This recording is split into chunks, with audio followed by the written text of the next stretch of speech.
Hey everybody, this is GamingNight. Welcome to my review of Space Cadets. I have installed a hyperdrive function, so you can click any one of these buttons to take you to different chapters of the review.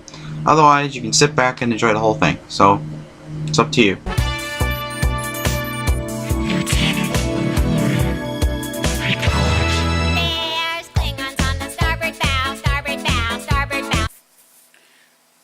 Alright guys, we're going to take a look at Space Cadets, the board game. We're going to start with the components first, and then I'll show you guys how to play the game. Now, this rule book is about 30 pages. It's got an index, but some missions, and now the game may look complicated due to all the size of the manual, due to all the components you get with the game. But I'm telling you right now, the game is not that hard. It's when you try to look at it all as one big hunk, it's complicated. But when you look at it individually, it's really easy. Now, you're going to have the sensors department, and then you have these cards here. You have Tetris pieces, looking shapes. They are in charge of the pieces in this bag here. So,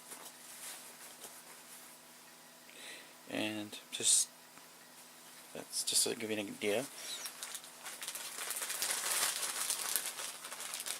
And they also have the sensor lock tokens, which are these right here. There's super lock, and there are lock. And you also have a cloak token, but that's used for advanced rules. And then we have the shields. Now these are different colored polygons with numbers on them. Explain. And then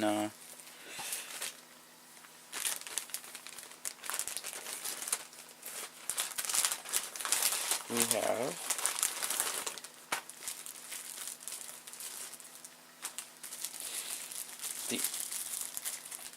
the helm cards here, which these helms are basically for navigating the ship.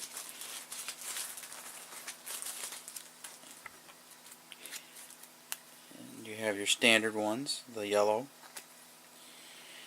and you have the advanced.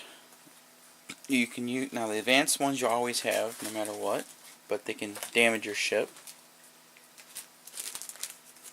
And then you have the experimental cards, equipment. This is for the captain. He'll have these. He gets to choose from an assortment of these at the beginning of the game, during the discussion phase of the game.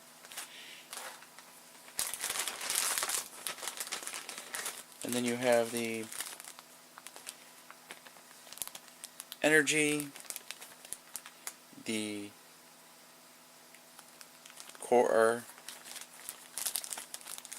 and the battery. So these are those. Then we have the tractor beam tokens, and they're in different numbers in different shapes. I'll explain that further. And then you have the core breach cards.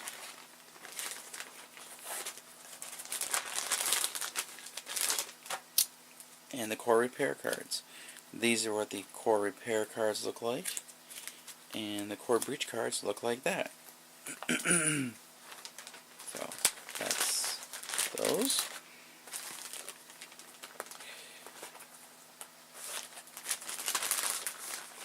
You're also going to get the enemy deck, and they range from easy, such as this flux spider, to normal, like the frigate. And then you got the Nemesis card. He's always in the game. And We also have the hard enemy. If I can get you one. Like the Hades here. So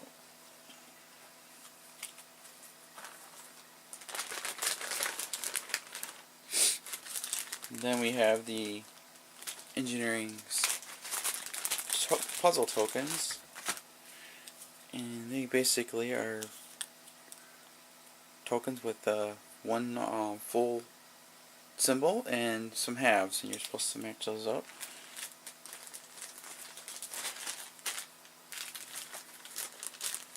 And then we have the tokens representing the crystals in the game, as well as all the different enemies on the map.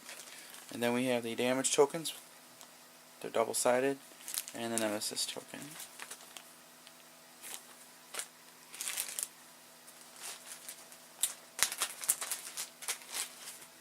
Then we have these shapes, different shapes.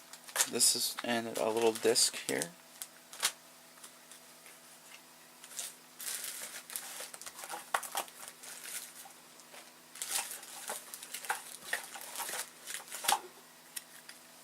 Then you have the weapons tubes, and like I said, they're all different designs. I will demonstrate that shortly.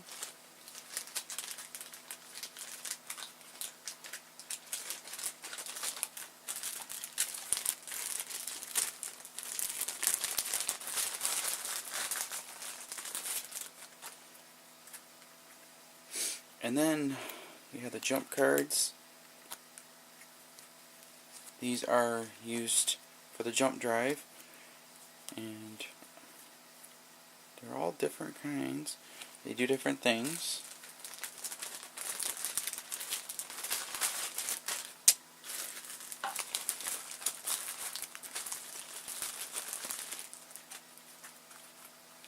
Then you have the repair and damage stations cards.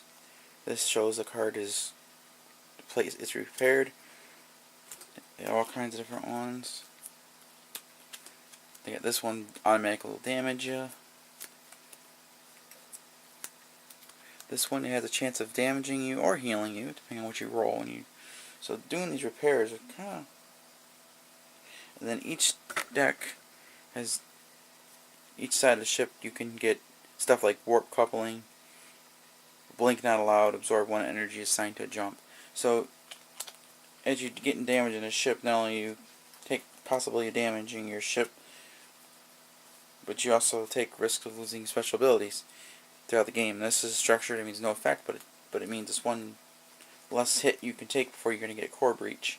And core breaches are bad, very bad.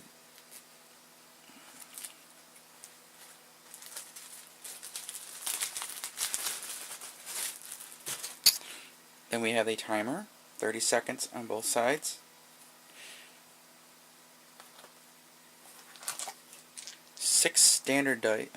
Five standard dice. Why did I say 6? I have no idea.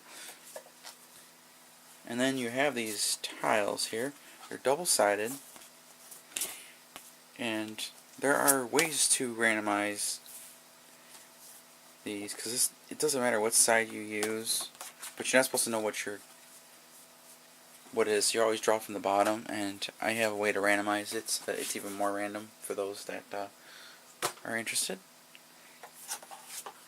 Then we have the sensors, playmat they gotta use to do their decisions. Then we have the helm.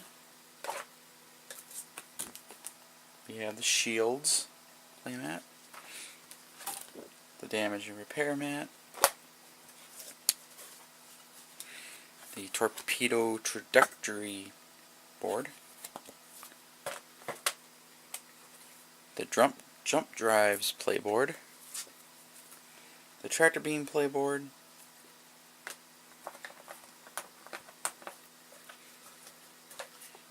the engineering board, and the captain's board. Mine's messed up and I got it. I laminated it still, didn't fix it. They're sending me a replacement one, so, which is cool. So now let's get into how to play.